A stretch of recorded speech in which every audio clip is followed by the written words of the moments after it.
नष्टप्रायेषु भद्रेषु नित्यं भागवत सेवया भगवती उत्तमा श्लोके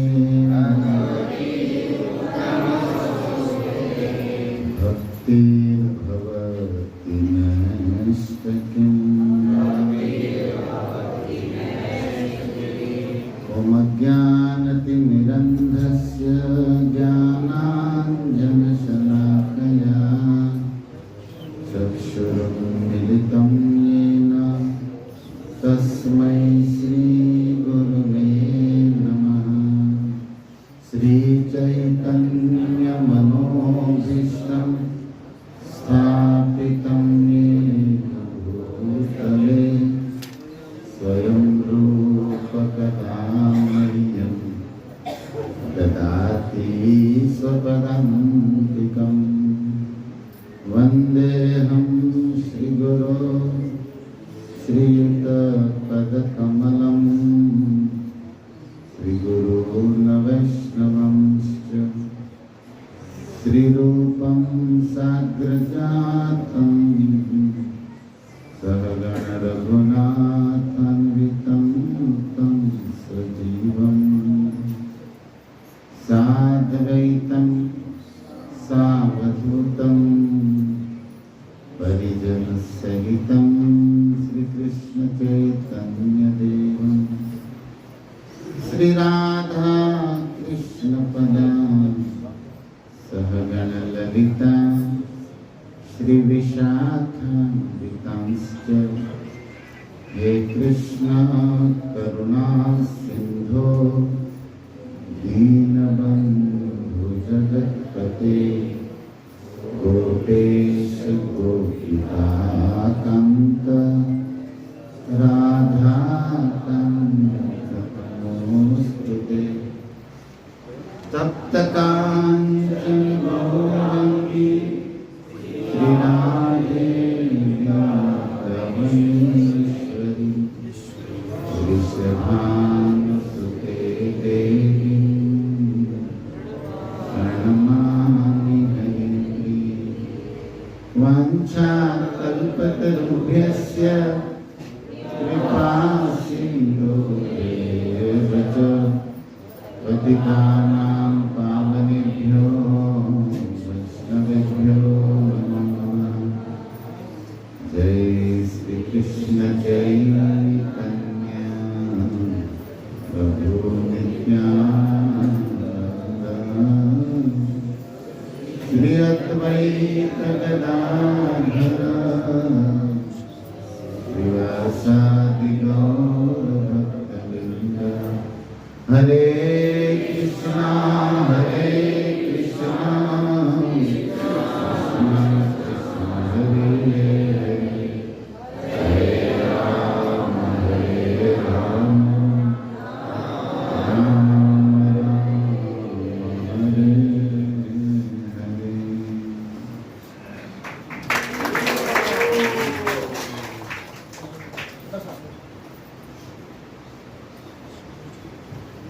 श्रीमद् भागवतम स्कंद 7 अध्याय 3 श्लोक संख्या करने से आगे बढ़कर 33। व्यक्तम विभो स्थूलमिदं शरीरम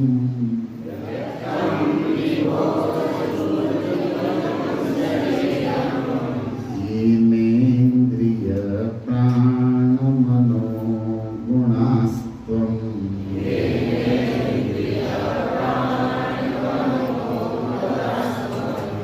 पुंसे स्थितो धाम निपारमेष्ठे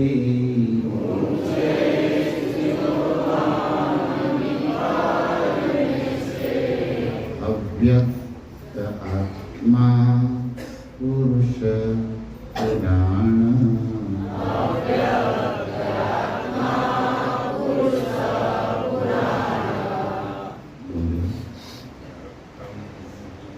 स्थूलमिदं शरीरं व्यक्तं विभूय दुर्लभं शरीरं येनेन्द्रिय प्राणमनो गुणास्त्वं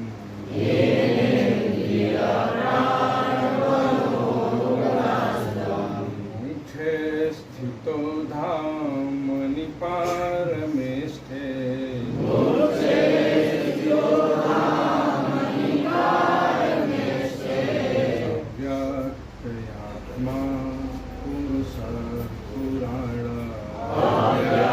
अव्यक्तयात्मा पुरुषः व्याप्तं विभूय तुलमितं शरीरं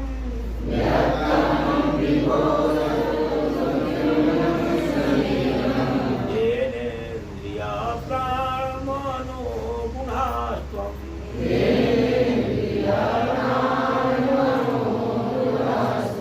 मोक्षे स्थितो धामनि पारमेष्ठे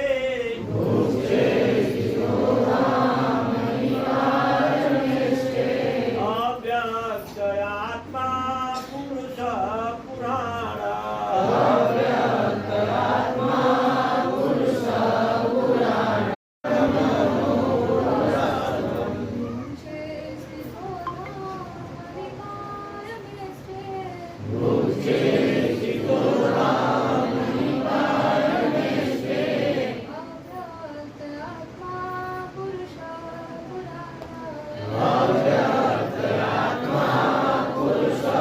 पुराणः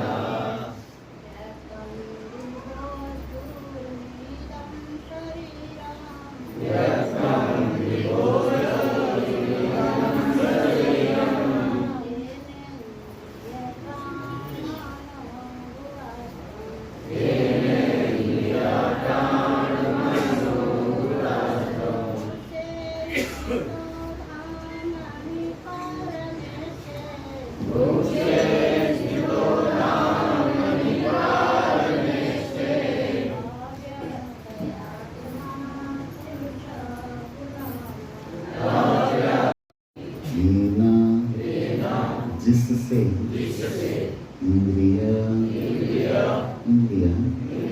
प्राण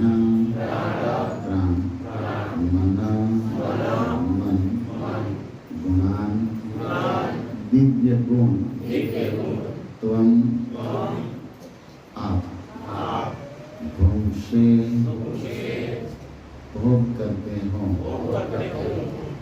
स्थित धाम में अपने धाम में पारमेष्ठे परम अव्यक्तः परम पुरुष पुराण सबसे प्राचीन अनुवाद एवं तात्पर्य श्रील प्रभुपाद के द्वारा अनुवाद। हे प्रभु, आप अपने धाम में निरंतर स्थित रहकर अपने विराट रूप को आप इस प्रकार आप भौतिक जगत का आस्वादन करते प्रतीत होते हैं। आप ब्रह्म परमात्मा सबसे पुरातन ईश्वर हैं। कहा जाता है कि परम सत्य 3 रूपों से प्रकट होता है। निराकार ब्रह्म, अंतर्यामी परमात्मा तथा पूर्ण पुरुषोत्तम भगवान श्री कृष्ण। यह विराट जगत पूर्ण पुरुषोत्तम भगवान का स्थूल शरीर है।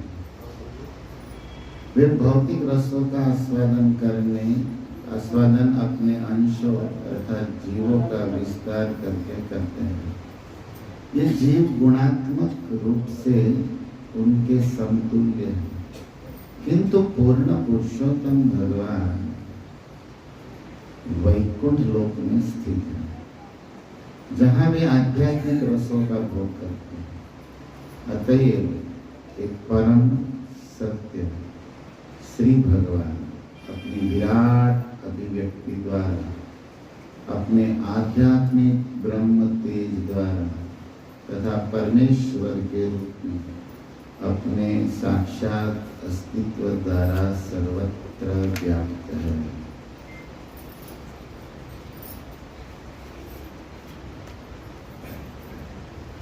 नित्यम भागवत सेवया,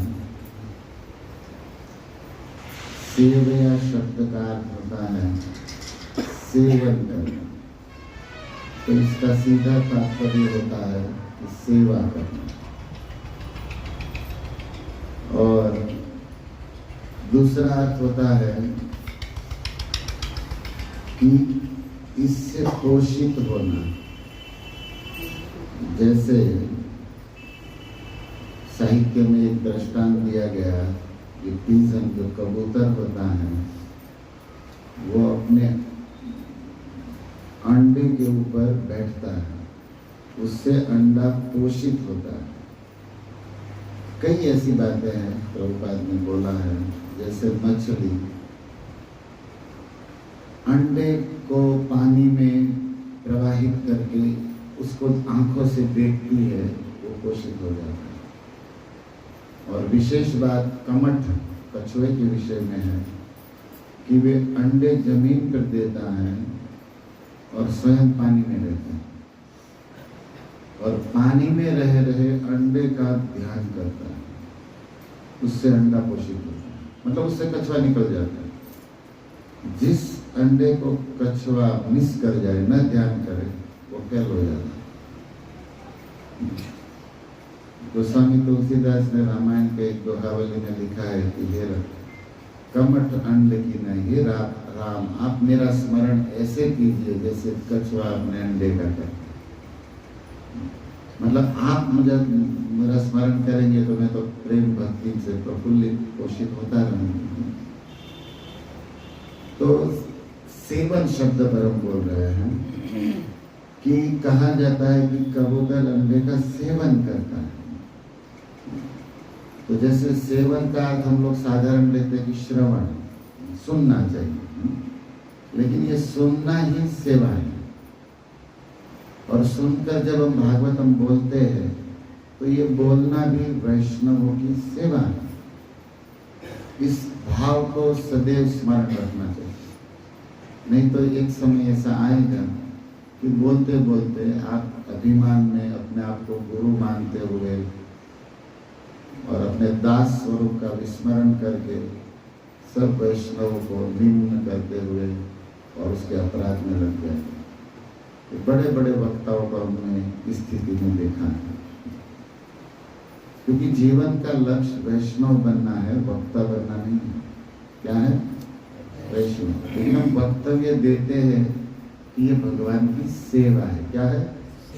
तो जब हम भागवत शब्द की सेवा, नित्यम, नित्य मतलब सदा, रोज, लेकिन भागवत एक ग्रंथ है, और उसी तरह हम समझते हैं कि भागवत एक भक्त भी है ना। आर्यक भागवत, भागवत शास्त्र, आर्यक भागवत भक्ति रस पात्र चैतन्य, जिसके हृदय में भक्ति है वो भी भागवत है। और इस ग्रंथ में भी भक्त भगवान और भक्ति भरी हुई, इसलिए ये भी भागवत है। तो जब हम पढ़ते हैं और बोलते हैं तो ग्रंथ भागवत की, भक्त भागवत की क्या करते हैं? सेवा करते हैं। और इससे हम क्या होते हैं? हमारा सेवन होता है, मतलब इससे हम पोषित होते हैं। हम प्रेम भक्ति रस के पात्र बनते जाते हैं, भाजन बनते जाते हैं। ये भाव है। इसलिए कृष्णदास कविराज गोस्वामी चैतन्य चरितामृत में एक बहुत सुंदर भाव लिखते हैं कि श्रोतार चरण रेणु मस्तक भूषण। वो कहते हैं कि जो भी चैतन्य चरितामृत सुनता है वो सभी श्रोताओं की चरण रेणु में अभिषेक करना चाहता है। चैतन्य चरितामृत जय जन सुने, तार चरण धोया मुई करू पाने। मतलब जो हरि कथा सुनता है उनके चरण धो के पीना चाहता है। ये मूड होना चाहिए। हम लोग का क्या मूड है कि चलो आज थोड़ा सबको उपदेश दे देता हूँ, मैं ही हूँ जो हूँ सर्वे सर्वा। ये आने लगता है ये रंग, और वही हमारा पतन चालू होता है। इसीलिए नित्यम भागवत सेवया, हम सेवक है, हमारा स्वरूप है सेवा। और सेवा भौतिक जगत की बात तो छोड़ दीजिए, आध्यात्मिक जगत में सबसे बड़ा धर्म, सबसे बड़ा कोई शब्द है तो वो है सेवा। क्योंकि ठाकुर जी भी क्या करते हैं, अपने भक्तों की सेवा। रस कोई भी हो, वात्सल्य साक्ष्य, प्रधान है सेवा। तो ये सेवा धर पर परमो धनम, परम धन। तो अगर हम स्वरूप हमारा सेवा है और हम भगवान और भक्त और भागवत वैष्णव की सेवा, इस भाव में रहेंगे तो सदा बचे रहेंगे। मानस की पंक्ति, बालकांड की, रामायण के वक्ता लोग इसी से शुभारंभ करते हैं, लेकिन ज्यादा समय एक ज्ञान के अभाव में शायद समझा नहीं पाते। शंकर भगवान गए कथा सुनने, कौन ऋषि थे वो? कुंभज। तो पूजे ऋषि अखिलेश्वर जाने, ये पंक्ति है ना। अब श्रोता को पूजा कर रहे हैं कौन? वक्ता। कुंभज ऋषि, कुंभज जानते हैं कि मैं घड़े से जन्मा और मेरे यहाँ सुनने आया है वो समुद्र है, महादेव। तो कभी कभी ऐसा होता है ना कि आप भले वक्ता हो, बोल रहे हो, लेकिन श्रोता साधना में, सेवा में, शुद्धि में हमसे बहुत आगे हो सकते हैं। आपको हमको क्या मालूम कौन कितना है? और भगवान के प्रेमी भक्त प्रदर्शन तो नहीं करते है ना, लोग कर लेते हैं, दर्शन कम प्रदर्शन ज्यादा होता है, एग्जीबिशन शो होता है। लेकिन भक्त तो प्रदर्शन करता नहीं ना, तो समझ में नहीं आता कौन कितना है।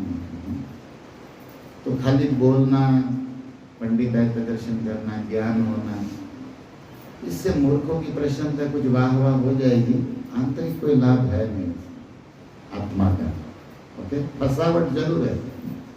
और इस बात को आप सदैव नित्यम स्मरण रखेंगे तो भागवत सेवया कर पाएंगे।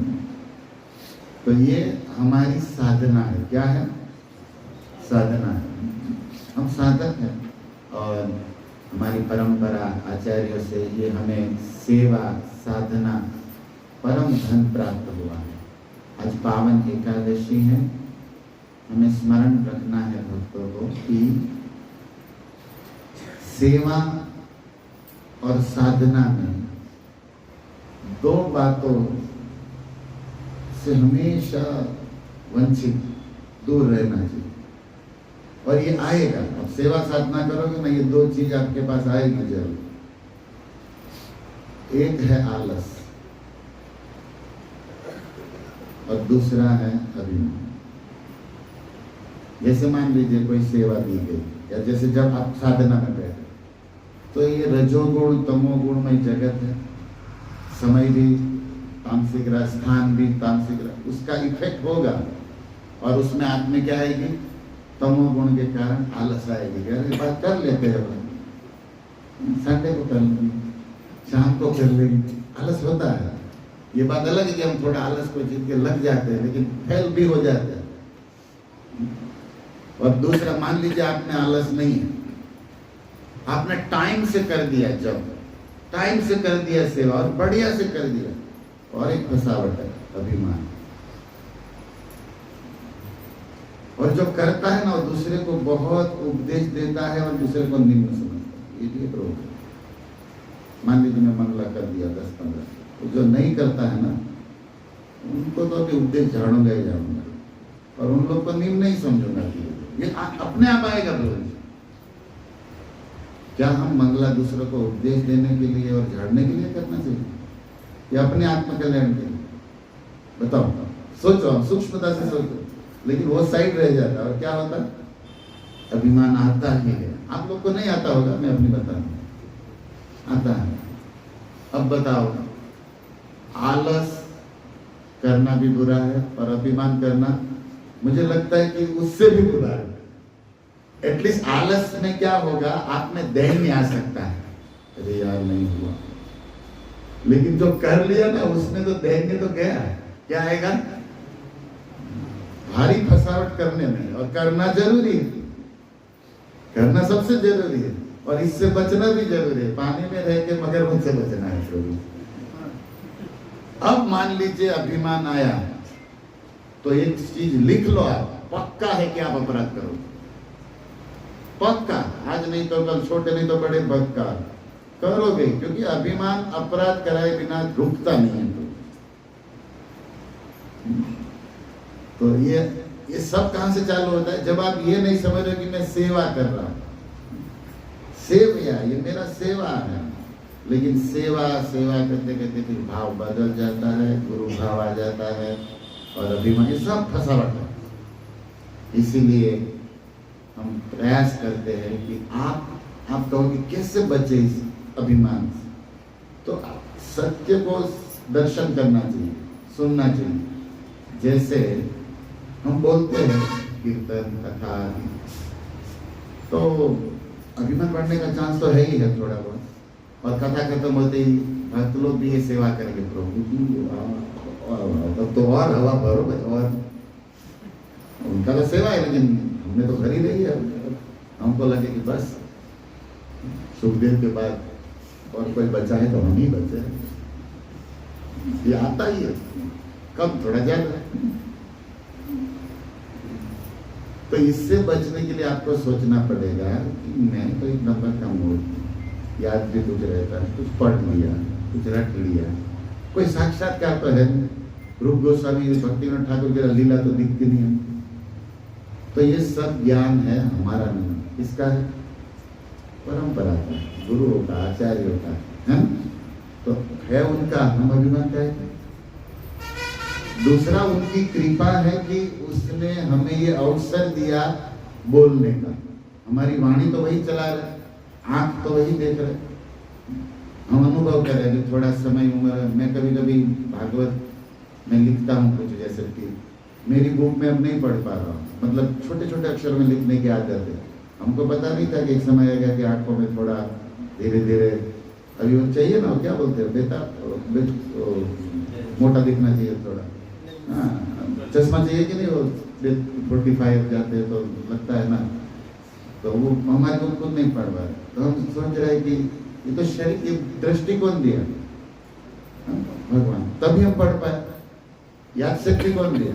भगवान। बुलवा कौन रहा है? और जो बुलवा रहे हो किसका है? हमारा, उसका है। तो केवल हमारा क्या है? अभिमान। अपनी चीज क्या बची? सब कुछ, और कुछ तो हमारा है नहीं। जो ईगो है वो हमारा है। किस क्यों करे बताओ? अगर ऐसे सोचोगे, और ऐसी सोच कब आएगी? जो जानते हैं, बोलने से कभी नहीं, सुनने से आएगी। जब हम सुनते हैं ना, तब अभिमान जो बढ़ा हुआ भी होता है ना, या थोड़ा वो भी कम होता है कि यार हम तो, और जब सुनेंगे ना, केवल बोल बोल करेंगे ना, तो भैया हवा भर नहीं दिख रहा आपको। लेकिन जब हम सुनने बैठते हैं तो अभिमान होता भी है, वो क्या होता है? कम होने का चांस होता है। आप लोग अनुभव करते होंगे, यार इतना अच्छा, ये भी है, ये भी है, ये भी है, हमें तो कुछ ऐसा अनुभव होता है ना, तो फिर अभिमान कहाँ आएगा? उल्टा दैन्य आएगा, उल्टा विनम्रता आएगी, उल्टा कुछ शिक्षा मिलेगी, राइट? और बोलने से उल्टी गंगा जाएगी। तो फिर हम क्या करें? ना बोले, वो भी सेवा है, लेकिन हम तो कह ये रहे कि सावधान रहना पड़ेगा कि भाई शुद्ध भक्तों के चरणों में बैठकर हमने अनुभव किया है कि अभिमान कम होता, दैन्य आता। और केवल झड़ते रहोगे तो दैन्य तो गया समझो। जो भक्ति राज्य की टिकट है, एंट्री पास क्या है? दैन्य, विनम्रता, जिससे आप कृपा धन खरीद सकते हो, वो तो गया। और अपराध का भाजन बनाने वाला अभिमान भर भर के कूट कूट के आता है। इसीलिए पहले ही नित्यम भागवत, मैं कोई गुरु नहीं, ना कोई मैं स्वामी, ना मैं प्रभु हूँ, मैं दास हूँ।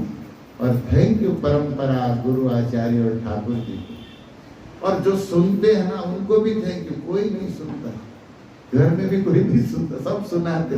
ये सुनने वाले श्रोता हमारे गुरु है। क्या है? जो हमें सिखा रहे हैं कि पंडिताई बंद करो, कम से कम बैठ के कुछ सुन लो। ये भी तो सिखा ही रहे हैं ना श्रोता। गुरु कौन है? श्रोता गुरु है कि सुनना सीखो बैठकर आचार्यों के चरणों में। ये कौन सीखा? प्रदर्शन डायरेक्ट सिखा रहे हैं श्रोता लोग।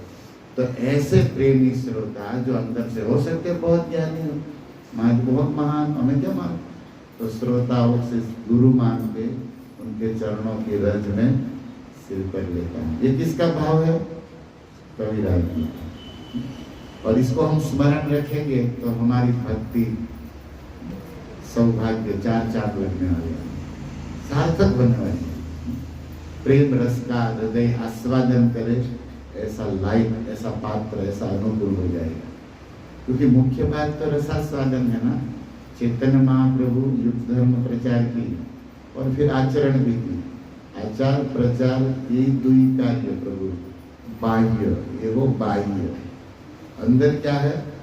चैतन्य महाप्रभु राधा भाव में कृष्ण प्रेम माधुर्य रस का आस्वादन करने आए। ये युग धर्म प्रचार तो युगोत्तर कोई भी कर सकता, उसके लिए स्वयं कृष्ण को कोई आने की जरूरत नहीं। और आचरण करने के लिए भी सीख बोले हैं अपनी आचरण सीखे, सब बातें बाह्य है। अतरंग बात ये है, राधाया प्रणय महिमा की दृश्य हुआ नहीं है।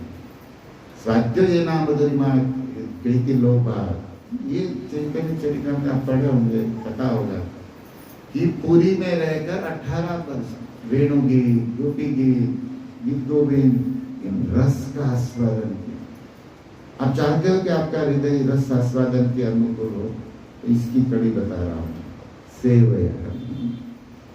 तब हम धीरे धीरे उस पात्र बनेंगे। तो महाप्रभु आचार प्रचार, तीसरा कार्य क्या था? रसास्वादन, भागवत का रसास्वादन। और ये बातें बहुत कम होती है। लोग आचार करो, प्रचार करो, उसी में अटक ही जाए, उसके आगे बोलते हैं क्यों? भूल जाते हैं। इसलिए हमें पता होना चाहिए हमारा लक्ष्य भी तो यही। और मान लीजिए आप प्रेम रस आस्वादन शुद्ध भक्ति नहीं करते तो क्या दूसरों को प्रचार करोगे? बताओ क्या करोगे? आपके पास ही नहीं है, अब क्या दोगे? तो इसीलिए ये धन, पहले हमें धनी बनना है ना, प्रेम भक्ति के वारस बनना है, वारसदार, तब हम दे सकते हैं। इसीलिए आज पावन एकादशी पर एक विचार हम चिंतन कर रहे हैं, जो आपको प्रस्तुत कर रहे हैं। यहाँ पर हिरण्यकशिपु, थोड़ा प्रसंग को भी लेते हैं, नहीं तो बहुत बाह्यता में रह जाता है। व्यक्तम विभो, ये विभो आप प्रकट है, ये विभो, ब्रह्मा जी को विभो कहा जाए। अब हिरण्यकशिपु की अपनी समझ है, लेकिन विभु शब्द तो विष्णु के लिए वेदों में व्यक्त होता है ना। भू माने प्रकट करना, भू धातु होने के अर्थ में चलती है। ओके, और विशेष जो सबसे महान रूप में प्रकट हुए हैं या सब महान वस्तु प्रकट कर सकता है, उसे विभो कहते हैं। कुंती की स्तुति में भी शायद ये शब्द कुंती महारानी भी विभो कह के भगवान को बुलाती है। तो वहां आचार्यों ने अर्थ किया विशेषेण भूमा, जो सबसे बड़ा है, बृहत्वात् इति ब्रह्म। ये जो ब्रह्म शब्द है ना, ब्रह्म, अहम ब्रह्म, लोग बोलते रहते ब्रह्मास्मि, हम सब ब्रह्म है। तो ये ब्रह्म शब्द का भी व्याकरण से व्युत्पत्ति अर्थ होता है बृहत्वात्, जो सबसे बड़ा है वो ब्रह्म है। और भगवान विष्णु को विभो कहा जाता है, लेकिन इस ब्रह्मांड में विभो है ब्रह्मा, क्योंकि वो भी बहुत बड़े, बहुत महान है। और इतना बड़ा क्रिएशन, विसर्जन बड़ा ब्रह्मांड के अंदर चराचर सृष्टि के और जीवों को शरीर प्रदान करना कौन दे रहा है? ब्रह्मा। तो हिरण्यकशिपु की समझ से ब्रह्मा विभो है, लेकिन प्रभुपाद तात्पर्य में लिखते हैं कि पूर्ण पुरुषोत्तम भगवान वैकुंठ लोक में स्थित है, जो आध्यात्मिक रसों का भोग करते हैं। वैकुंठ में जो विष्णु है, अब बहुत बातें हैं, धीरे धीरे शास्त्रों की सूक्ष्मता में हमें प्रवेश करना चाहिए और इसके लिए हमें आचार्यों की उंगली पकड़कर ही शास्त्रों की गलियों में घूमना चाहिए, नहीं तो भटक जाएंगे। ये जो अरण्य जंगल होता है ना घना, उससे भी ये खतरनाक जंगल है शास्त्रारण्य, जहाँ बहुत कुछ है, कर्मकांड, ज्ञान कांड, ये वो सब बातें भटक जाते हैं। इसी तरह शास्त्रों में, इसलिए क्या करना चाहिए, जो शास्त्रों को जानते हैं ऐसे आचार्यों की उंगली पकड़ेंगे तो पंथ दिखता रहेगा, नहीं तो भटक जाएंगे, भूल भले जा पड़ेगी। क्योंकि बहुत बातें हैं शास्त्रों में, सब कुछ शास्त्र में, भौतिक आध्यात्म। तो विभु विष्णु है, लेकिन वो वैकुंठ में स्थित जो विष्णु है वो विभो है। लेकिन हम शास्त्रों की गहराई में जाएंगे तो जो कारणोदक्षाई विष्णु जिससे ब्रह्मांड प्रकट हुआ उसको विभू मां कहते हैं। विभू, विभू मां पुरुष। आप भागवत की कथा से परिचित होंगे कि भगवान कृष्ण स्वयं अर्जुन को लेकर वो ब्राह्मण के बेटे मरवा कर ले गए रथ को इस ब्रह्मांड से पार, भूमा पुरुष, क्योंकि वो विष्णु भी दर्शन चाहते थे कृष्ण, ये भागवत में। अब एक ही तत्व है, कृष्ण विष्णु में भेद करना अपराध, वो तो अभेद एक ही पुरुष है, लेकिन लीला रस आस्वादने धरे अनेक रूप लेते रहते हैं। तो वहां भूमा पुरुष इसको कहा गया। अब एक शब्द है स्थूलम इदम शरीरम, स्थूल ग्रास बॉडी जो बाहर से आपको दिख रहा है, ये पंच महाभूत से बना, पृथ्वी जल अग्नि वायु से बना विकार, मांस हड्डी खून आदि जो ये शरीर सब है, सबके, किसी में हवा ज्यादा है, किसी में मिट्टी ज्यादा, देवताओं के शरीर भी ऐसे ही है, पंच महाभूत है, लेकिन उसमें वायु ज्यादा है, उड़ सकते हैं, आकाश में रह सकते। हम लोगों में माटी का विकार, मांस ज्यादा है, लेकिन कम ज्यादा अग्नि पानी, लेकिन है ये 5 एलिमेंट, ये 5 ही वस्तु है। इदम, इदम यह जो स्थूलम शरीरम, ये जितने भी पंच महाभूत से घड़े हुए 84 प्रकार के ये शरीर है, नाग किन्नर गंधर्व चराचर सृष्टि वृक्ष मनुष्य जो भी आगे जल जानव लक्षणी आप ऐड कर सकते हो इसमें व्याख्या में। शरीरम किसे कहते हैं, पॉइंट ये है, शीर्यते इति शरीरम, संस्कृत में उक्ति चलता है कि जो प्रति क्षण नष्ट होता रहता है उसको कहते हैं शरीर। आपको याद रखना चाहिए, आप किसमें हैं, शरीर में। आप शरीर नहीं है, आप शरीर में, मतलब हम आत्मा है, हम किस में हैं, शरीर में। शरीर मतलब जो क्षीण होता रहता है, घटता बढ़ता रहता है, 6 विकार, क्षीयते, परिचीयते, नश्यते, वर्धते, ये 6 विकार लिखा गया वेदों में, जिसमें घटित होता रहता है उसे कहते हैं शरीर। एक शब्द चलता है हिंदी में काया, इस शरीर के लिए काया कुटिया निराली जाते हैं ना, तो काया, क कहते ब्रह्मा को संस्कृत में, क ब्रह्मा, ईश शिव, शिव ब्रह्मा के ईश, इसको कहते केशव, सुने ना। क ब्रह्मा या निर्मित इति काया, ये जितने भी शरीर है किसने बनाया, ब्रह्मा, इसलिए शरीर को क्या कहते हैं, काया। शीर्यते जो क्षीण होते ब्रह्मा द्वारा बनाए गए हैं और सदा क्षीण होते रहते, इसको कहते हैं काया और शरीर। इदम शरीरम शब्द है ना, इदम, इदम शरीर पर श्लोक याद आता है कोई आपको? कुल शेखर, इदम शरीरम परिणाम पेशनम पतंति अवश्य सतसंधि जर्जरम किमौषधि पृच्छति मूढ़ दुर्मते निरामयं कृष्ण रसायनम पिब। ये जो आपके हमारे शरीर है ना, इदम शरीरम, कुलशेखर आलवार 12 आलवारों में साउथ इंडिया के राजा रामचंद्र के महान भक्त हुए, ऐसा कहते हैं कि वो कौस्तुभ मणि क्या होता है। कुलशेखर कौन है? ठाकुर जी जो कौस्तुभ मणि पहनते ना, भूमा पुरुष, वही कुलशेखर के रूप में प्रकट हुए हैं। भगवान के अस्त्र शस्त्र भी दिव्य है, चिंतन है। तो वे कुलशेखर आलवार कहते कि इदम, ये जो शरीर है, परिणाम, इसका जो रिजल्ट है उसको ध्यान में। पतंती, क्या होने वाला है ये शरीर? एक दिन पतन होने वाला है, मतलब गिरने वाला है, खटिया में, बेड में, चिता में जलने वाला है। अभी जिस काया में आप बैठे हो 70, 80, 90 किलो की, एक दिन 100 ग्राम की राख बन के लोटी में बैठोगे, पर आपके परिवार वाले आपको ले जाएंगे, गंगा जी ले जाए, पर अच्छा ईश्वर वाला ले जाएंगे तो नहीं भी ले जाओगे, यही डाल दो इनको, समझ जाएगा। लेकिन जिस काया में आप बैठे हो, एक दिन क्या होने वाला? ऐश।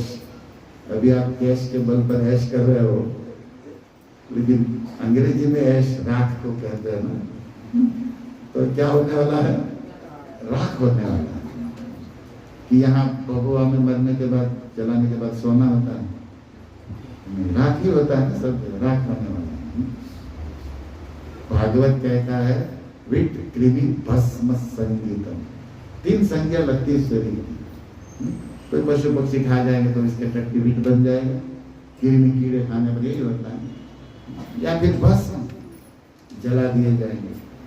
हमारे मुसलमान भाई, उनके पुराने शरीफ के अनुसार ये मानते हैं कि रूह जो है, आत्मा को वे लोग रूह कहते हैं उर्दू में। रूह जो है, अब उसको शरीर रूह का इतना सूक्ष्म भेद भी नहीं जाते वो लोग, लेकिन आत्मा मानते तो है। तो ये जो हमारे मियाँ है, इसको हम नष्ट नहीं करेंगे, दफनाएंगे। तो क्या होगा? बोले एक दिन कयामत होगी। कयामत मतलब चमत्कार। एक दिन कयामत होगी और ये रूह जन्नत जाएगी। जन्नत माने हेवन, उसकी भाषा में स्वर्ग। देखो उनके अपनी अपनी धारणा, यहाँ हिरण्यकशिपु की अपनी धारणा, सबकी धारणा है भाई, लेकिन आपकी धारणा ही सबके नहीं है। आपका एक लेवल है, सबकी अलग अलग स्थिति है। तो हमारे हिंदी कवियों ने भी इस पर कटाक्ष किया कि ये शरीर का तो यही दशा है। ढेर मिट्टी का हर आदमी है, बाद मरने के होता यही है। या तो कब्रे जमीन पर बनेगी, या चिताओं में जलना पड़ेगा।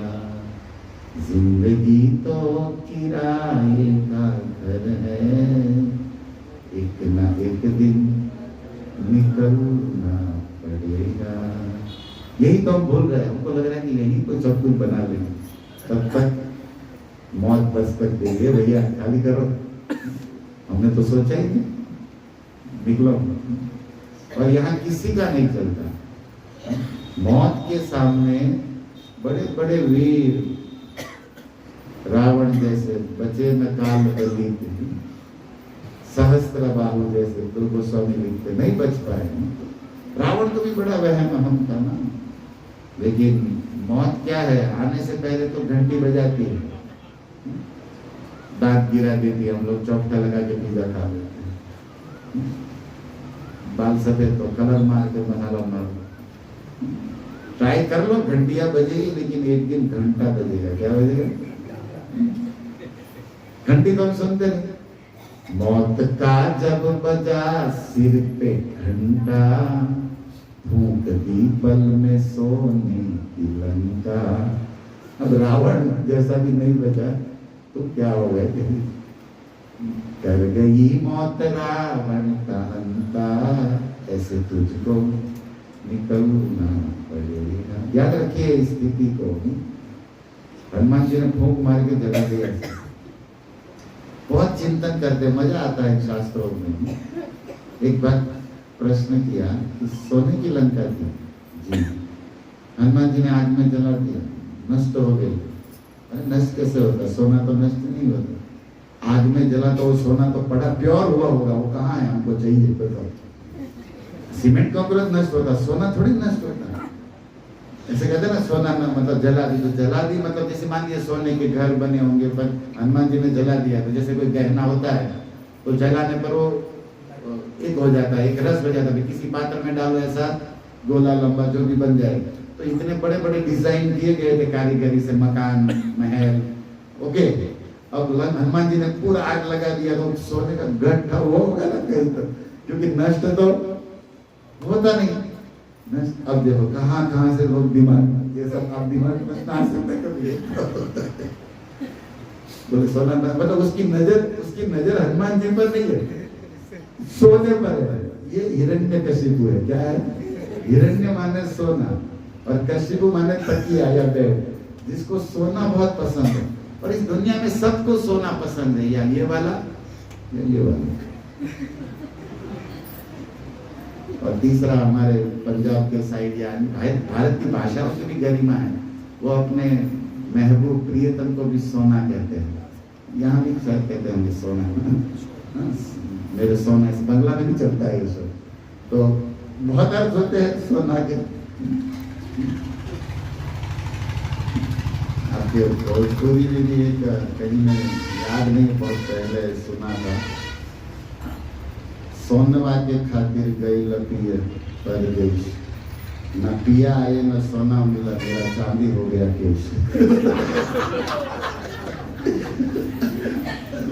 वो इंतजार करती है पति गया कमाने, सोनवा की खा मतलब सोना के लिए कमाने गया, न वो आया न सोना आया, मेरा केश चांदी हो गया। हरे कृष्णा हरे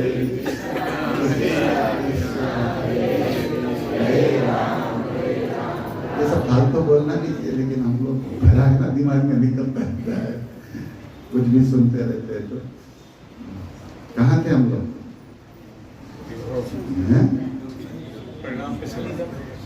शरीर की बात हो रही है, मैं मौत की, रावण की बात कर रहा था, मतलब दृष्टांतों के अंतर्गत। पता नहीं कहाँ से गाड़ी चल जाती है। अच्छा है आप लोग जाग रहे हैं, नहीं तो बात हो रही थी सोने की। और बहुत जगह बहुत कुछ है, इसलिए मैं कभी कहा था प्रभु जी को कि हम सिक्का नहीं लगा सकते, बहुत विवेक से मर्यादा से वक्तव्य देना चाहिए।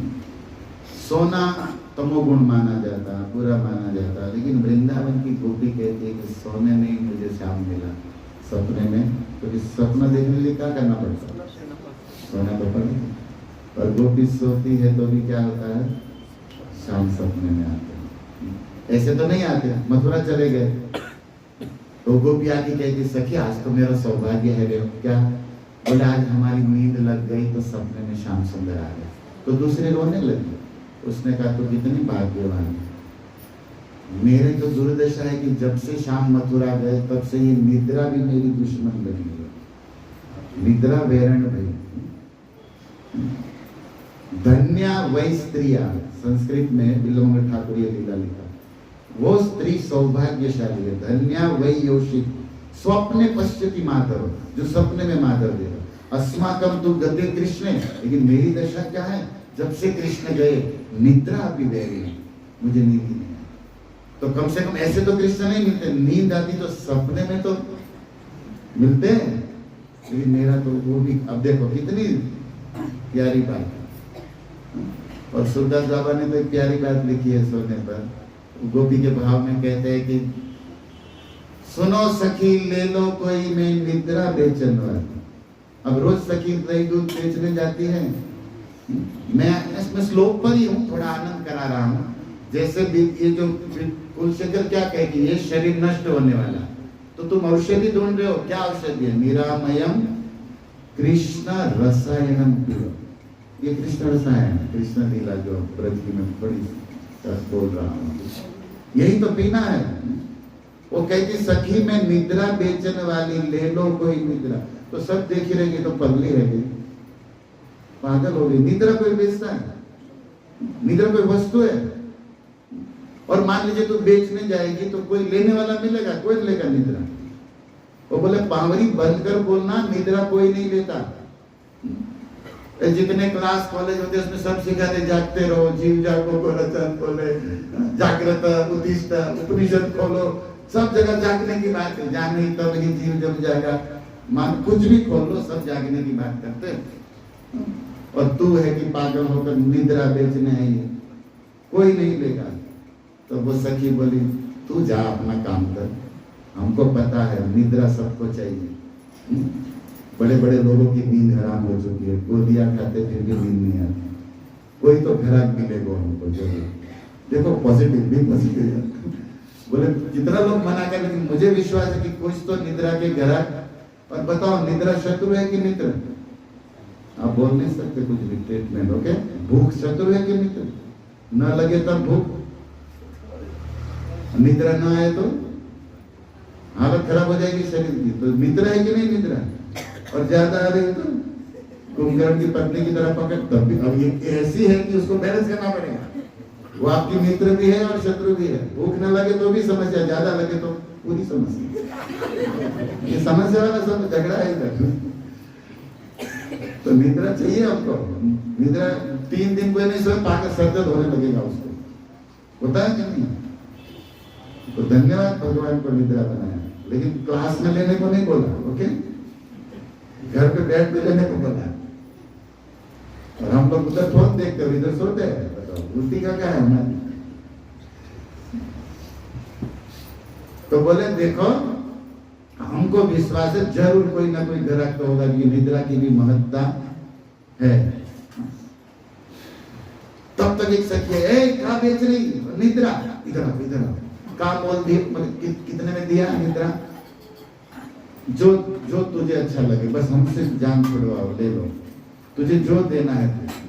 उसने कहा बड़ो सौभाग्य, हमको निद्रा चाहिए, तू जो मोल मांग हम देने को तैयार है। तब वो सखी ने पूछा कि इतना तो निद्रा की क्या वैल्यू होगी, रातों रात शेयर मार्केट कैसे अब हो गया? कोई ग्राहक नहीं है इतना, लोग मना करे कि मत बेचो। तू है कि कह रही थी जो मांगो वो दूंगी, तो तुझे निद्रा की इतनी जरूरत क्या पड़ गई? तब उसने कहा कल रात शाम मेरे अंगना में आए और मैं रही थी सोई। कल शाम सुंदर सपने में देख रही थी तो मेरे अंगना में, और मैंने देखा शाम सुंदर आ गया और मैं रही थी सोई। तो अभी अंगने में आए, अभी अंगने के बाद मेरे रूम में मैं उसको छूने वाली थी, उससे मिलने वाली थी, तब तक सांस चिल्लाई और मेरी नींद उड़ गई। तो मेरे शाम भी, इसलिए मुझे चाहिए। सिंगर आरती वालों को भी दर्शन होता है, ऐसा नहीं कि मंगला वालों को भी होता है, सपने होता है। बोले इसने जगह दिया, अलार्म बज गया, मेरे शाम तो गए। इससे अच्छा मैं सोती तो मुझे शाम से मिलन तो होता। अरे वाह, मतलब इसको कुछ भी देने को तैयार है, निद्रा लेने को तैयार, क्योंकि निद्रा में उसे कौन मिले थे? कितना भक्ति मार्ग सुंदर है, सोने से भी शाम को। हमारे रसखान ने लिखा काबू न चो जुग जागत पायो, सो यशोमती सोबत पायो। दुनिया जिसको प्राप्त करने के लिए तब जब उपवास कर रही है, योगींद्र मुनींद्र ध्यान, और माँ यशोदा सोई थी, सुबह आंख खुली, नंद लालो नीलमणि सो कमल सो बाजू में खेल रहे हो। बताओ ये सोते सोते पाग गए, इनको जागने के लिए लोग मर रहे हैं। अब ये मिलना चाहे तो क्या बात है? इसका मतलब मैं सोने का आप लोगों को परमिशन नहीं दे रहा, लेकिन गुण बता रहा हूँ। सब जगह अपनी अपनी नजरिया होता है, यही तो भागवत है। भागवत हमारी दृष्टि को शुद्ध कर देता है, फिर सारी सृष्टि शामिल है। प्रेमांजन छोड़ी तक प्रेम के नेत्र अंजन लगा देता भागवत। अच्छा, इतनी निद्रा की महिमा, लेकिन तू काय बेच रही है? अब वो सामने प्रश्न करेगी, मेरे तो लाभ की है निद्रा, और तेरा क्या प्रॉब्लम हो गया कि निद्रा बेचने चली है? तू कह रही कि निद्रा की वैल्यू है, मुझे भी लग रही है, लेकिन तुझे तुझे तुझे क्यों बेचना है निद्रा को? अब ये सखी अपना अपना दर्द सुना। अब इनको तो सपने में आए थे, चले गए, और ये कहते कि शाम मुझे रूबरू आंगन में आए। अब इनके तो सपने के आंगन में आए, लेकिन इनको साक्षात। और हुआ क्या? दिन भर के गोबर उठाना, पानी भरना, इस काम में भगवान आए और मैं, ये हमारा हाल है। कथा होती है और हम लोग तो इसी के कारण मैंने शाम खोए। और सखी कहती है निद्रा के कारण मैंने शाम, लेकिन सखी तूने जाग के खोए और मैंने सो के खोए। हालत तो दोनों की एक है कि दोनों ने खोया। तो यही बात उल्टी हो जाएगी, कुछ सो के पा जाते हैं और कुछ जाग के पा जाते हैं। अपनी अपनी स्थिति होती है, इसलिए को गुण दोष करेगी विचार, बहुत सोचना पड़ेगा कि नहीं। तो सोने की तो बड़ी महिमा है, लेकिन अंत फिर बाबा एक भजन लिख दिया कि नहीं, सोवत है सो खोवत, जागत है सो, ये सिद्धांत सार्वभौम चलेगा। ये वाला अभी जो मैं आगे बोला वो तो देश काल पात्र प्रेमी के अनुसार चलेगा, लेकिन जो सत्कर्म है, धर्म कर्म है, उसमें जो सोवत है, इसका एक अंदर का अर्थ होता है कि उसमें जो आलस करता है, उसको जो मिस करता है वो खोवत। मुझे बहुत सावधानी से बोलना पड़ेगा। जैसे हम मंदिर में आते हैं, मंगला करते हो, कोई आप जाग रहे हो, लेकिन पहली बात जो मैंने बताई ना, अभिमान वाला चक्कर सब जगह है। कुछ लोग मंगला में आके भी चेक करते थे कौन कौन आया कौन नहीं, किसके लिए आया तू। माला करते भी कौन माला कर रहा है कौन नहीं कर, उसके लिए हम माला कर रहे हैं। और हो सकता है जिसके विषय में आप सोच रहे कि ये तो आया नहीं, ये तो माला का, हो सकता है आपसे पहले का जगह घर में माला करता, आप कैसे बोल सकते थे। तो हो सकता है रात भर उसने तुम अपने हिसाब से काम नहीं करोगे, तो जाग के भी खो ही रहे हो, तुम लोग अपराध बना रहे हो। और वो व्यक्ति सो के भी पाया होगा कि आपके बाजू में नहीं बैठा, अपराध से बच गया, आप उसको भी बोलते बता एक बात बताओ तुमको, सुबह सुबह करते कि नहीं हम लोग। तो अगर आप जाग के भी खोने वाले तो जाग के भी खोते हैं, और पाने वाले तो सो के भी पाए। इसलिए बहुत कौन व्यक्ति की स्थिति क्या है, उसकी दृष्टि क्या है, उसकी चेतना क्या है, उस पर डिपेंड है। और ये चेतना दृष्टि शुद्ध करने का काम ये सत्संग करता है, कि सब समान स्थिति में बना देता है। तो सोना इदम शरीरम, अब आइए मूल पुरुष से करके आवा कि ये पतन होने वाला है। ओके, अब इसमें पतन क्योंकि सत संधि जर्जर, संधि कहते जॉइंट्स को, जैसे जॉइंट होता है ना, पूरा शरीर में 100 जॉइंट्स है, हड्डी में जॉइंट्स होता है ना। और बुढ़ापे में क्या दर्द करता है, घुटने में जॉइंट्स दर्द करता ना। शत संधि कितने जर्जर है, 100 सांधे है, सांधे समझेंगे, ओके संधि। और जर्जरम, जर्जरम मतलब वो क्षणिक होंगे, बूढ़े होंगे, तो फिर दर्द चालू होगा और एक दिन पतन। इसीलिए आप कहोगे भैया कोई औषधि बताओ, कोई ऐसी दवा बताओ, तब कुल से कलावा कहते कृष्ण रसायन, ये संजीवनी है। ये मेची औषधि माया नाशी बार लागी से हरि नाम मंत्र भक्ति ठाकुर बोला जी 200 जीव जागो भजन में। तो ये हरि नाम, ये हरि कथा औषधि है। इसी बात को परीक्षित श्रेष्ठ में कहते हैं, भवौषधात् श्रोत्र मनोभिराम का उत्तम श्लोक गुणानुगान। ये औषधि है, ये अमृत है। कथा औषधि भी है, औषधि रोग शमन कर देगी, आपको स्वस्थ कर देगी, और फिर अमृत है, आपको रसा सागर भी चलाएगी, रोग मिटा के डायबिटीज दूर करके रसगुल्ला देगी, आनंद ले पाओगे। तो ये भागवत कथा का इदम शरीरम, हम बोल रहे हैं यहाँ पर इदम क्या है शरीर में, इन इंद्रिया, इस शरीर में इंद्रिया है, इस शरीर में इंद्रिया है, मन है, प्राण है, गुणास्तो।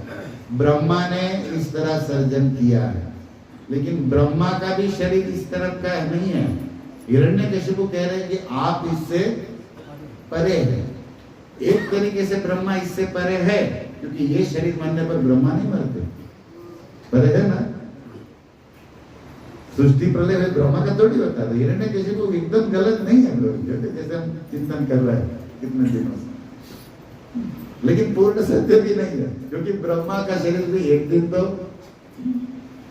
विष्णु के श्वास में समाहित हो ही जाता है, लेकिन लॉन्ग टाइम बहुत है, इसलिए इसको बहुत ज्यादा जीता है, उसको अमर माना गया है। यहाँ ये पृथ्वी में 7 कल्प की आयु मार्कंडे को दी, उसको अमर, 7 चिरंजीवियों का नाम है। लेकिन वो भी भगवान नहीं है। भले कुछ लंबा काल को भी अमर माना, जैसे देवताओं को अमर गण कहते हैं, वो अमृत पीते वो अमर है, लेकिन इसका मतलब ये नहीं कि कभी नहीं मरते। क्षीणे पुण्य लॉन्ग टाइम बहुत ज्यादा है तो उसको अमर बोल दिया जाता। तो ये युक्ति चलती है। जैसे थोड़ी सी कोई भगवत्ता हो तो उसको भगवान, थोड़ा सा कोई प्रभुत्व हो तो उसको प्रभु, ये बोला जाता है, लोकल है। इसका सर्वे सर्वा तो नहीं हो जाता, लेकिन गलत भी नहीं है। ब्रह्मा को भगवान बोला जाता है, यहाँ मनुष्य को हम कहते आइए भगवान नहीं कह रहे, भाव है, कुछ स्थिति सत्य भी है लेकिन पूर्ण सत्य नहीं है। तो इस विवेक को तो आप 2 दिन से सुन रहे हो, समझ रहे होंगे। तो यहाँ हिरण्यकशिपु पुराण, पुरुष, आत्मा ये सब स्तुति कर रहे हैं। वास्तविकता यह है कि अतिशयोक्ति है, लेकिन हिरण्यकशिपु को अपना स्वार्थ है और उसकी अपनी समझ है। और वो जो ब्रह्मा को बोल रहे हैं वो अर्थ इस ब्रह्मांड के अंतर्गत ये सत्य भी है। ब्रह्म सब ब्रह्म जितने भी ऋषि है, देवता है, उसमें सबसे पुराने कौन है? अभी हिरण्यकशिपु को वैकुंठ और वो पार्श्वपात ना करे। इस ब्रह्मांड के अंदर जितने जीव, जितने शरीर, उसमें सबसे पुराने कौन है? तो बेचारे गलत तो नहीं है कि आप बड़े प्राचीन पुराने हो और आप अपने ब्रह्मलोक में पारमेष्ठी, इसमें शब्द आया परम स्त्री की 14 भुवन है ना पृथ्वी लोक में, हम इसके ऊपर भुव, स्व, त, जन, महत और सत्य लोक, और इसके तल, अतल, वितल, सुतल, महातल, रसातल और पाताल, ये 14 भुवन में सबसे बड़ा सत्य लोक। और सत्य लोक में भगवत जी ने लिखा एक पर्वत है सुमेरु पर्वत, और वो 1,00,000 किलोमीटर ऊंचा है। कितना? और 1,00,000 किलोमीटर अराउंड। और किसका है? गोल्ड का। एक टुकड़ा मिल जाए तो भगवान में जमीन मिल जाए। कितना? 1,00,000 किलोमीटर ऊंचा और प्योर 24 कैरेट का बाप गोल्ड। और ब्रह्मा जी उस सुमेरु पर्वत की टॉप ऑफ द हिल, शिखर में 17,000 किलोमीटर में अपना टेबल और कुर्सी लगाया है। कितना? आप लोग तो ऑफिस बनाते होंगे ना, छोटा 10 बाई 10, उसमें तब अपने आप को सिकंदरी मान रहे होंगे कि हमारा भी बड़ा। इधर सुनो इसका, ये उसका निजी टेबल और कुछ, तो ऑफिस कितना बड़ा, ये तो उनका स्थान बताया गया है। बड़ी सभा लगती, करोड़ों देवता ऋषि मुनि आते ब्रह्मा की उस सभा में। सुमेरु पर्वत है, जब ब्रह्मा अपने ऑफिस में आते, कितना बड़ा पद है। एक तो ऊपर उसमें सोने के पर्वत 17,000 स्क्वायर में टेबल डाला, बेड कितना बड़ा होगा।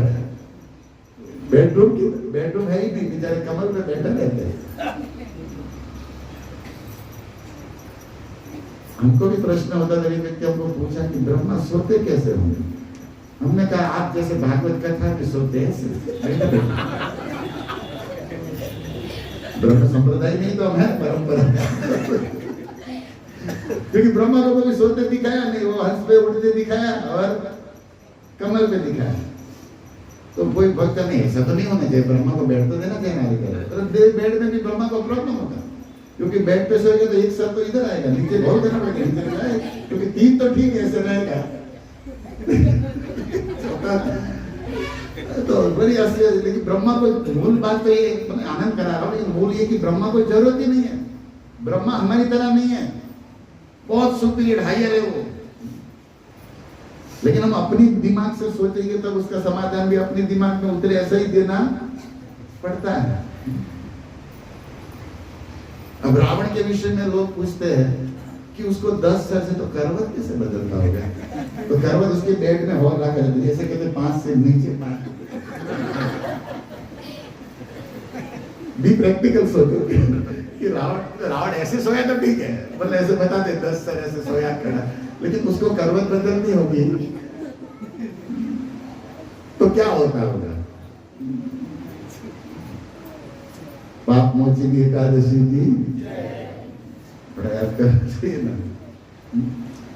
लेकिन किसी प्रेमी ने कहा है कि हमने करवट बदल के देखा है, याद उस तरफ की तो है। हरे कृष्णा कृष्णा कृष्णा हरे हरे, हरे राम करवटे बदल। गोपिया करवट, लेकिन कन्हैया छूटता ही नहीं, याद तो सब जगह। तुम ऐसा नहीं करवट बदलने से नींद आ जाएगी। प्रेमी को नींद कहाँ? दुनिया रात भर सोती है, प्रेम दीवानी मीरा रात भर रोती रहती है। मेरा गिरधर सुबह उठने पर तकिया निचोड़ तो बाल्टी भर जाती थी मीरा जी की। प्रेमी को नहीं कहा युगायतम। तो मतलब सब बातें हैं, आनंद करना चाहिए, स्मरण होना चाहिए। लेकिन ठीक है, यहाँ पर बताया जा रहा है ब्रह्मा जी के द्वारा, मतलब ब्रह्मा जी के विषय में स्तुति हो रहा है। वास्तव में हिरण्यकशिपु की चेतना ढकी हुई है और उसको जो दिख रहा है वो बोल रहे हैं पुराण। एक शब्द है पुरुष पुराण। ये भागवत क्या है? पुराण। जैसे पुराण है ना, भागवत पुराण बोलते हैं, क्या करें महापुराण पुराण। तो प्राचीन, यहाँ क्या किया, जो सबसे पुराना है उसे कहते हैं पुराण। लेकिन पूरा और हण भी तो है ना, हण नकार में चलता, न हण ये होता ना, समझ रहे हो हमारा क ख ग घ। तो पूरा अपी जो प्राचीन है, पूरा है, फिर भी नयति जो नया लगे उसे पुराण कहते। मतलब ब्रह्मा सबसे पहले के है, फिर भी बूढ़े नहीं है। प्रभुपाद ने जो ब्रह्मा का फोटो बनाया ना, ब्रह्म संहिता या इस्कॉन के बुक्स में, आप देखिए चतुर्मुख बनाया, यंगस्टर बनाया, और ये सीरियल वाले ड्रामा वाले ब्रह्मा बनाते ही व्हाइट दाढ़ी ढूंढने जाते, वो 3 से बूढ़ा ढूंढने के बैठे, क्योंकि ब्रह्मा बड़े है ना, तो समझते होंगे कि ये बूढ़ा है। अच्छा है, तो दांत भी निकाल देते लोग, तो ब्रह्मा जी सोचते ना कि बूढ़ा में दांत होता ही नहीं। पुराण शब्द का अर्थ यहाँ सरस्वती करेगी कि आप है प्राचीन, सबके पहले, सनत कुमारों के भी पहले थे, लेकिन आप नया यंग हो,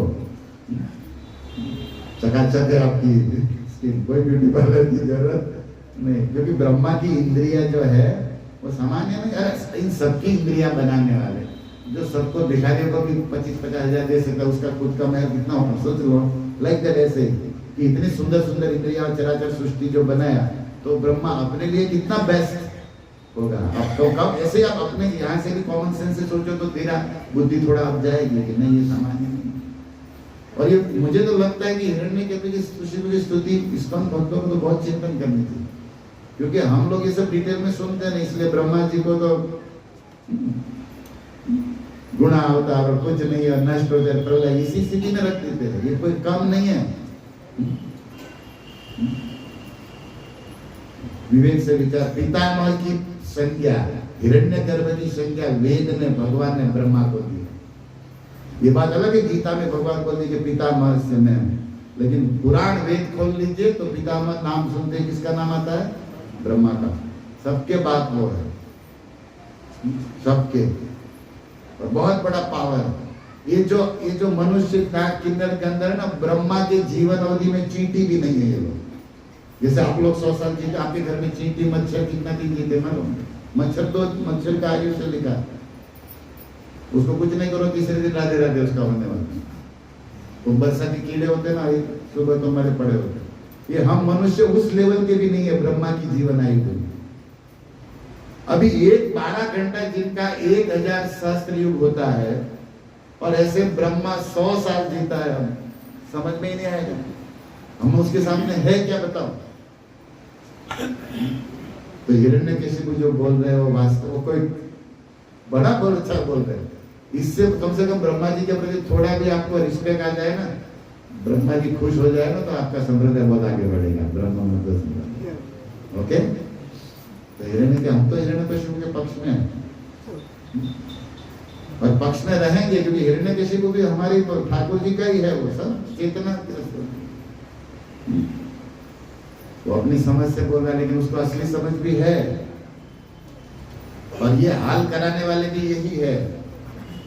हिरण्यकशिपु की मति बिगाड़ने में काम, हाथ तो इन्हीं का है, सब में इन्हीं का हाथ होता है। वो दुर्योधन भी बेचारा मरते मरते बोला महाभारत में, दुर्योधन बोला, एक श्लोक बोला बड़ा प्रसिद्ध है, जाना कि धर्म न चमी प्रभु, मैं सब कुछ जानता हूँ सत्य क्या धर्म क्या, लेकिन मुझे करने को मन ही नहीं होता। जाना मी अधर्म, क्या पाप है वो भी मैं जानता, लेकिन मुझे मजा आता, लगता है बिहार का होगा। ऐसे आना, जाग जाओ, आपको याद किया इतने दिन से जारी है। लेकिन हमारी है लाखों पर एक बिहारी भाभी है।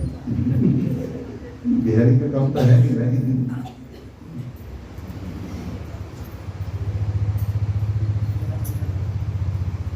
लेकिन केनापि देवेन हृदि स्थितेन, दुर्योधन बोला कि सत्य क्या नहीं जानता, धर्म क्या नहीं जानता, लेकिन करने को मन नहीं होता, और पाप झूठ अधर्म क्या है, उसका फल क्या होगा ये भी जानता, लेकिन मजा आता करने। लगता है कि मेरे अंदर कोई बैठा है जो मुझे घुमा उल्टी जगह।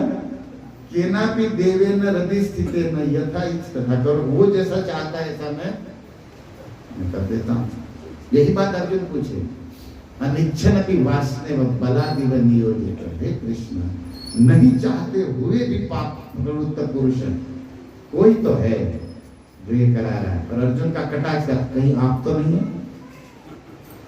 रथ चलाने वाले? ये भगवान वहां निकल जाते साइड में। डायरेक्ट इनडायरेक्ट वही है, लेकिन डायरेक्ट में प्रकृति है, तुम्हारे कर्म है, माया है। उसके बाप भी तो तुम ही हो ना, चाहो तो कंट्रोल कर सकते हो ना, लेकिन करोगे नहीं, हमारे ऊपर बोझा डालना है आपको। तो भगवान की तो प्रकृति के लिए आ रही है, सब बहुत बड़ा, गीता भी बड़ा रस वाला है। क्या करो, मुंह तो वही हो आप। अब जानते हिरण्यकशिपु के जय विजय के विषय में लिखा गया कि बाह्य रूप में आप लोगों ने सुना होगा कि सनत कुमारों ने श्राप दिया, असुर भाव हो जाएगा, तुम हो सुरों के सुर पार्षद, लेकिन पृथ्वी पर जाओगे और क्या हो जाओगे? असुर भाव हो जाए। और असुर भाव तो अहंकार, ईर्ष्या, या असुरी प्रवृत्ति है। ईगो होगा, पद प्रतिष्ठा, किसी को नहीं पूछोगे, और वो तुम्हें जहां से मिल जाए उसी को तुम इष्ट देव मान दोगे, जैसे हिरण्यकशिपु यही कर रहा है। तो इसमें तो बाह्य रूप में सनत कुमारों का श्राप है एक कारण, लेकिन अंदर का कारण भागवत जी में लिखा तीसरे स्कंद के 14वें अध्याय में, जहाँ ये सनत कुमारों का श्राप का वर्णन है। सुखदेव जी एक श्लोक बोले हैं कि श्रिया लक्ष्मी की इच्छा थी और इसलिए भगवान ने की। जानते हैं जय विजय जो द्वारपाल है, भगवान वैकुंठनाथ ने एक दिन कहा कि आज मुझे अतरंग भक्तों का स्मरण करना है, इसलिए किसी को भवन में प्रवेश मत करने दो। और लक्ष्मी जी उस समय बाहर गई थी, गुरुवार था ना, तो अपने भक्तों को दर्शन देने जगन्नाथपुरी में जाती ना लक्ष्मी, तो गई थी। अब जय विजय को भगवान ने बोला, भगवान का आदेश, लक्ष्मी जी आई। जय विजय ने कहा माता माफ करो, प्रभु ने अंदर जाने को मना किया। लक्ष्मी जी भौहें चढ़ गई, क्या तू मुझे मना करेगा? ये वैकुंठ की रानी मैं हूँ, वैकुंठ ऊपर जो सोए है ना वो भी मुझे कुछ नहीं कहते, जो सोए है मतलब कमल ने वो भी हमको कुछ नहीं बोलते, और तू हमको बोलेगा? तो ये कहा, मैं तो प्रभु की आज्ञा का दास हूँ, तो मैं आपको रोक नहीं रहा हूँ, मैं आपको उसकी आज्ञा बता रहा हूँ कि उसने किसी को भी आने को, उसने ये नहीं कहा कि लक्ष्मी जी के अलावा। ये कथा बहुत ध्यान से सुननी चाहिए इस्कॉन के सेवा करने वाले भक्तों। किसी को रोका जाए कि प्रसाद में मत आने, रोका, सेवा फेस्टिवल में होता ना, और उस समय भी गड़बड़ होता है, पास दिखाओ कूपन दो तो जाओ, ये करो, और उस सकता है उसमें कोई गड़बड़ हो जाए, कोई महान भक्त होगा, कोई सरफिरा भी हो, आते हैं ना, पीने वाले भी आते हैं और कृष्ण प्रेम दिया है वो भी आते हैं। तो सेवक बड़ा फंस जाता है उस समय, क्योंकि उसको ऑथोरिटी बोला, ऑथोरिटी भले बोला, अपना भी दिमाग होना चाहिए और समय पात्र के अनुसार व्यवहार करना चाहिए। ओके, नहीं तो ऑथोरिटी नहीं, बर्बाद तुम हो जाओ, अपराध तुमको लगे, है ना। इसलिए विवेक सब जगह जरूरी है, विचार, नहीं तो फंसेगे। आपको तो मना किया नहीं आने के, कोई हो सकता है महान साधु, हो सकता है कोई ऑथोरिटी आप न जानते हैं, और उसका अपराध का भागीदार कौन बने? उसके ये तो अच्छा है, खाली आपको श्राप पहले के ऋषि मुनि तो सीधा ही जला के भस्म ही कर देते, और सेवा भी तो करनी पड़ेगी, है ना। सेवा के बिना उधर नहीं, इसलिए सावधान, बंदों में ही सब सीखना पड़ता है। लक्ष्मी जी बोली हमको मना करेगा? अब ये तो बेचारे कुछ नहीं कर रहे। लक्ष्मी जी ने दोनों को ऐसे हटा दिया डंडे को और गई अंदर। भगवान को कमल ने शांत सोए। इसने कहा सुनिए, लक्ष्मी जी की कर्ण आवाज करने गई, विष्णु भगवान ने प्रेम से आंखें खोला और उधर आंखों में अंगारा था। लक्ष्मण जी ने कहा ये जो बाहर है ना उसको अब भी निकालो नौकरी से। भगवान ने कहा क्या हो गया, शांत, पानी पियो। पानी बात में, ये दोनों हमको मना किए, आज तक आप भी वो नहीं किए। भगवान ने कहा मैं पति हूं। वो पति नहीं है ना, पति तो बेचारा है। वो पति तो हो चुका है, तो मैं तो कैसे करूंगा, लेकिन वो किसी के पति नहीं, इसलिए वो मना कर सकते, पति नहीं कर सकता बेचारा। भगवान ने कहा कि लक्ष्मण जी आपने भी कभी हमको ना रोका ना टोका, और ये नौकर बाहर रखने वाले हमको मना किए। भगवान ने कहा मैं उसको बोला था, वो बेचारे अनजान, मैं उसको समझा दूंगा, आप शांति रहो, कहो तो हम आपके चरण दबा दे, उल्टी कर देते नहीं, पहले उसको निकालो, मैं उसका मुंह देखना नहीं चाहती। अभी स्त्री हट बोलते ना, अभी ये मूड भी लक्ष्मी जी को भरने वाले यही है महाराज, मूल में तो यही महाराज है, समझे, बहाना किसी का भी चढ़ा देंगे। अब लक्ष्मी जी बोले मैं कुछ भी, मुझे यहाँ वैकुंठ में अच्छा नहीं लगेगा अगर ये दोनों रहेंगे। भगवान ने कहा पास में बैठो, एक प्रेम की बात सुन, देखो आपकी आज्ञा सर आंखों पे, मुझे मेरा वैकुंठ सुखी चाहिए, इसलिए मैं तेरी बात मानूंगा, लेकिन एक बात सुनो, अभी मैं उसको निकाल दूंगा ना तो ये पूरी दुनिया, सब ऋषि मुनि नारद के मेरे वैकुंठ पे लगे रहते, बड़े लोगों पर नजर रहती है लोगों, और ये लोग कथा में क्या बोलेंगे जानते हैं, विष्णु भी स्त्री की बातों में आते, अपने पत्नी की बात में आके बेचारे सेवकों को निकालते, तो पूरे वैकुंठ की तेरी मेरी बदनामी होगी। लक्ष्मी जी ने कहा तो सही, तो भगवान ने कहा देखो निकालेंगे पक्का, लेकिन तेरा नाम नहीं आना चाहिए, हमारे भक्तों को हवाला देंगे। अबे बेचारे सनत कुमार ने चढ़ा दिया, प्लान इसका पहले से था, आज तक कथा में कोई बोला ये बात नहीं, सब क्या बोलते, सनत कुमारों को रोका, उसने श्राप दिया, अरे ये तो इनडायरेक्ट है, डायरेक्ट इसने भगवान ने प्लान किया। तो लक्ष्मी जी ने कहा जल्दी से संतों को बुलाओ, इधर कुछ भी प्लान करो। भगवान ने कहा जो भी कराऊंगा हमारे भक्तों का ही नाम आएगा, मैं चाहता हूं मेरे भक्तों का यश बढ़े। तो ये भगवान का जवाब। तो अभी वो सनत कुमार तो बेचारे सेहत साथ आए गए, तो आप सोचो सनत कुमार जैसे साधु ब्रह्मचारी और वैकुंठ की सीमा में चले गए, जहां पवित्र वातावरण रजोगुण तमोगुण से मुक्त हो, वहां छोटी सी बात में इतना बड़ा क्रोध कैसे कर सकते? कुछ बातों को हमें बहुत कॉमन समझना चाहिए, जैसे परीक्षित, इतना बड़ा राजा, पवित्र, कल थोड़ी चर्चा कर रहे थे, धीर है, इंद्रिय जीत है, अभी वो मृगया करने गया, 2 घंटा पानी नहीं मिला सपोज उसको, तो इतना गुस्सा आया कि ऋषि के गले में सांप डाल दिया। कथा तो यही है, अरे भैया एकादशी आज है, हम लोग भी दोपहर तक तो पानी ना पिए तो क्या किसी ऋषि के गले में सांप डाल देंगे? गुस्सा तो हमको भी आता, भूखा व्यक्ति को गुस्सा आता, लेकिन इतना तो नहीं आता ना। तो जब हम छोटे मोटे जीव 2-5 घंटा भूखे प्यासे रह जाए तो इतना क्रोध तो नहीं आता कि किसी साधु को, गुरु को मारे या सांप डाले। तो फिर परीक्षित जैसे परम तेजस्वी राजा को ऐसा क्रोध कैसे आ सकता? संभव ही नहीं है। मतलब इसके अंदर कुछ लीला, इसमें कुछ कारण है। भगवान चाहते थे भागवत को प्रकट कराना, परीक्षित को अपने धाम में बुलाना, ये उनकी व्यवस्था है, यही लीला का रहस्य है। तो यहाँ पर भी लक्ष्मी जी को भगवान ने कहा तेरी बात सना होकर, इन लोगों को निकालेंगे, हमारा नाम भी नहीं आएगा और हमारा सारा नाम ताम अपराध सब भक्ति के हवाले, उन्हीं का नाम चलेगा। लोग कथा में भी यही करते हैं, लेकिन आप भागवत ध्यान से पढ़िए, इसमें ये श्लोक है, हमें बाहर की बात नहीं बता।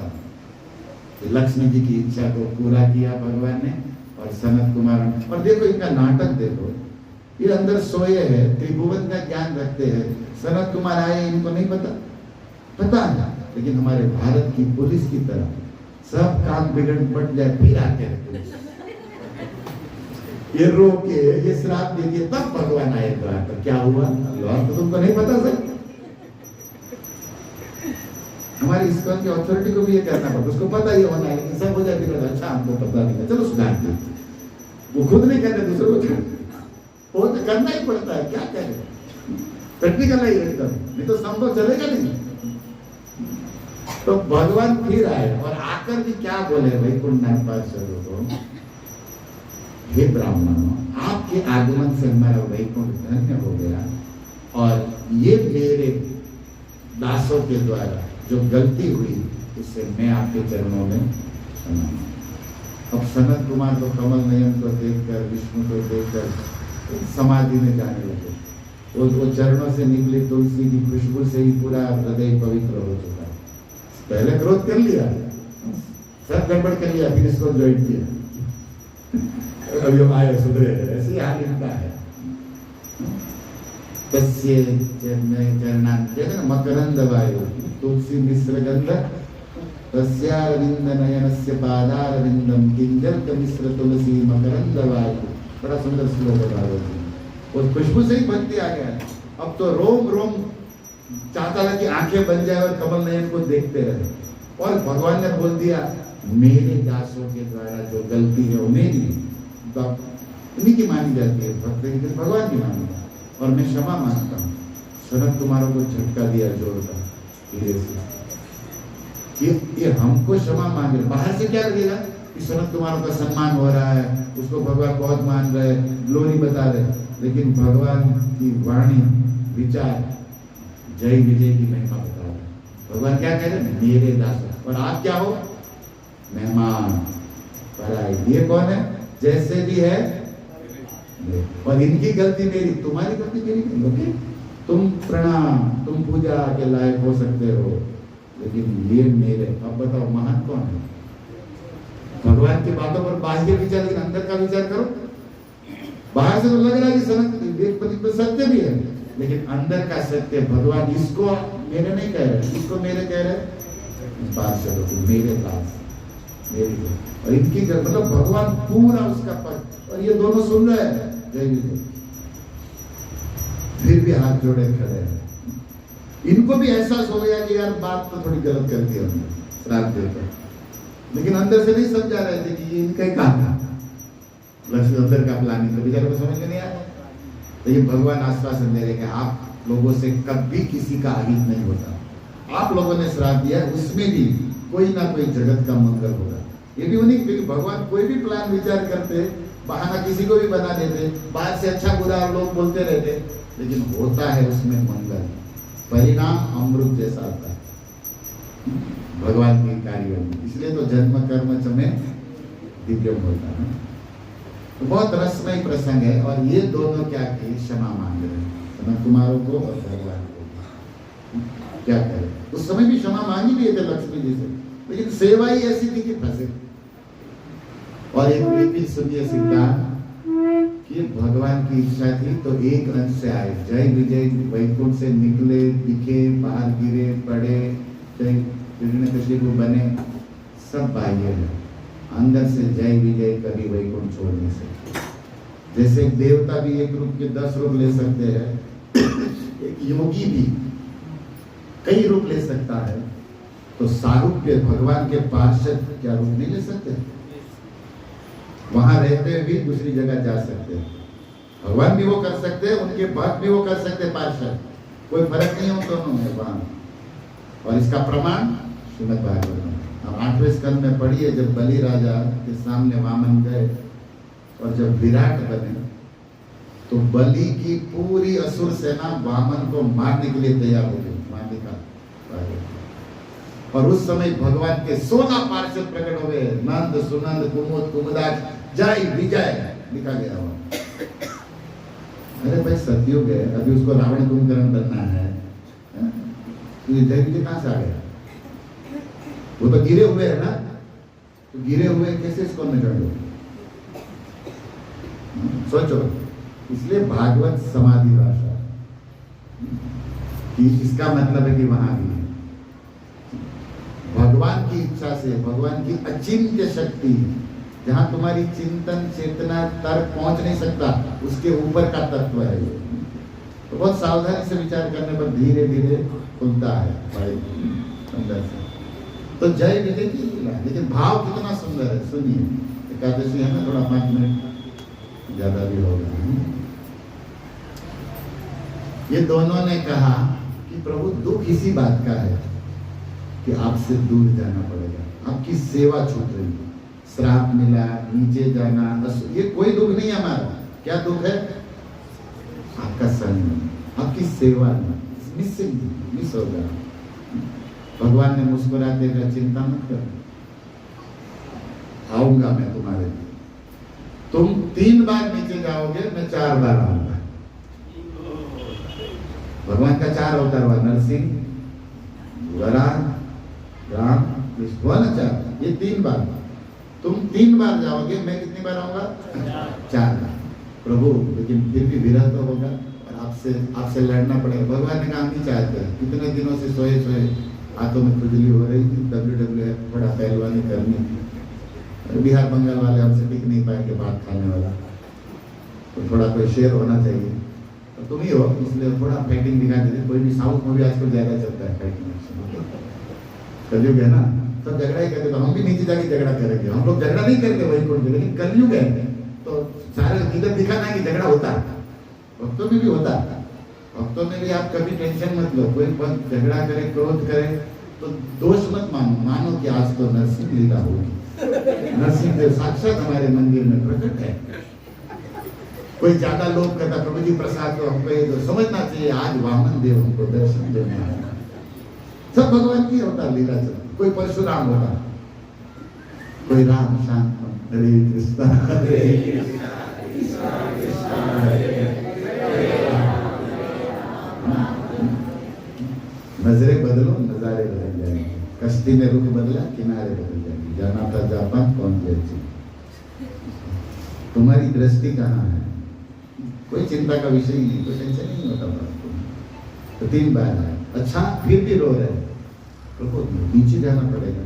तब भगवान ने एक सॉलिड वाक्य कहा, हे जय विजय, आप हमसे प्राण से प्यारे, तुम्हें मेरा विरह होगा, उससे ज्यादा मुझे आपका विरह होगा। ये यथामान है ना, भगवान भी तो रह नहीं सकते। जगन्नाथ भी सोचते हैं यहाँ भी, ये संडे को तो आता है, कम से कम प्रसाद के टाइम तो आता ही है, लेकिन आज ये भी नहीं आया। सब देखते हैं, वो भी इंतजार करते हैं अपने प्रेमियों। तो फिर नीचे क्यों भेज रहे हो हमारा? कोई और उपाय निकालो, आपके पास तो बुद्धिमता वरिष्ठ बुद्धिमता में। भगवान ने कहा नहीं, मैंने बुद्धि लगा के ये सब किया है। तुम 2 लोग नीचे जाओगे, इसके कारण लाखों लोग भगवान के धाम आएंगे, क्योंकि ये लीला होगी, कथा होगी, कीर्तन होगा। तुम्हारे 2 के नीचे जाने से मैं हजारों जीवों को अपने धाम बुलाना चाहता हूँ, इसलिए तुम आनंद से जाओ। तब ये दोनों खुश होते होंगे।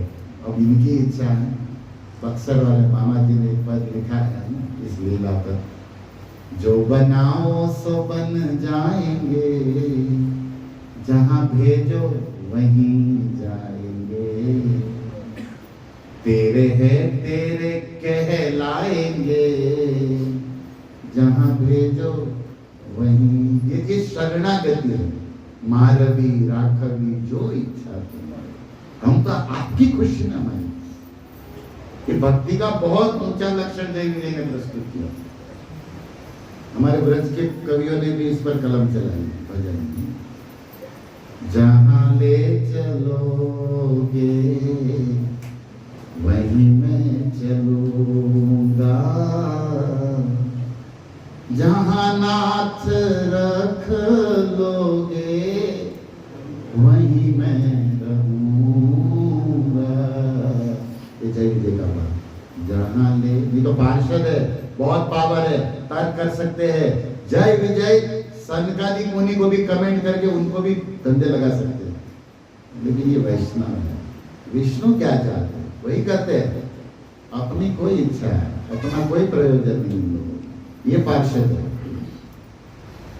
जीवन समर्पित चरणों में तेरे, तुम्ही मेरे सर्वस्व, तुम्ही प्राण प्यारे, जो भी कहूँगा मैं तुम्ही से कहूँगा, जहाँ ले चलोगे। ये मूड होना, कोई अहंकार उसमें तेजी है। ये शरणागति है। बड़ा प्यारे भाव लिखे गए हैं। तो ये हिरण्यकशिपु यहाँ जो भी कर रहे सब लीला का एक विषय, और उन्होंने ये कहा है हम दिलों की में जाएंगे, मारेंगे छापे, आएंगे नारायण तरायण, और तन से भजन करेंगे, क्योंकि तानस तनो है ना, तो तन से तो होगा नहीं, लेकिन मन से चिंतन तुम्हारा ही होगा। आप देखिए हिरण्यकशिपु हो, विष्णु दुश्मन है, लेकिन स्मरण एक भक्त नहीं करता उतना किया है। कंस हो, रावण हो, कोई भी अवतारी लोगों का आप देखिए, राम स्मरण भक्त नहीं करता, क्योंकि दुश्मनी ज्यादा स्मरण में होती। तो ये स्थान ऐसा है, वही ये पृथ्वी लोग ऐसा है ब्रह्मांड कि प्रेमी उतना याद नहीं आता उतना ईर्षा उद्देश्य याद आता, और उसका जितना प्रगति उतना ज्यादा याद आता है। तो विष्णु का इतना नाम बढ़ रहा, लीला तो इतनी, इनको और स्मरण होता। कंस भयात द्वेषात है ना, ये न के न प्रकार न मन कृष्ण, तो इनका देखा जाता है स्मरण अखंड बना हुआ एक तरीके से, और सब भगवान की लीला से। तो ये हिरण्यकशिपु महाराज के विषय में बहुत कुछ है। पंडित है, प्रेमी है, भगवान की इच्छा की कठपुतलियों की तरह भक्त लोग लीलाएं करते हैं। आज पाप मोचिनी एकादशी है, इसलिए मैंने थोड़ा बिल्कुल होशो हवास में 10 मिनट ज्यादा दे दिए, फिर भी भक्तों को कष्ट हुआ तो क्षमा चाहता हूँ। उपवास है, उपनिषदों में लिखा कि उपवास तो विज्ञेय न तो काय से शोषण, भूखे रहना, काया को कष्ट देना उपवास नहीं। उप समीपे वासस्तु, उप माने नजीक, वास माने रहना, भगवान के कीर्तन, कथा, सेवा, दर्शन, भगवान जीवश्च परमात्मा, भगवान से दूर है।